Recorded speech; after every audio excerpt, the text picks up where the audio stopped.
How to get a refund on Shein order not received. Welcome and let's get right into this tutorial. To get yourself a refund, launch a preferred browser and search for Shein.com or open up your Shein application. Once logged in, you have to tap on the Me icon that is at the bottom of your dashboard. From here, select on Processing or Shipped. In the case of your order not received, check out the processing option. If it is already delivered and you want to return and refund, tap on the shipped option. Then select the item that you want to return or refund.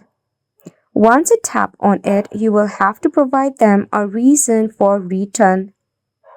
Then select on Next Step.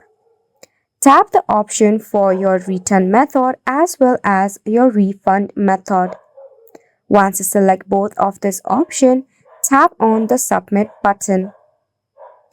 After which you'll be able to easily get a refund on your Shein order not received.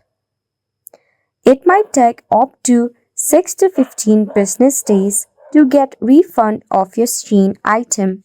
And it's a wrap for the video as well. Thank you so much for tuning in.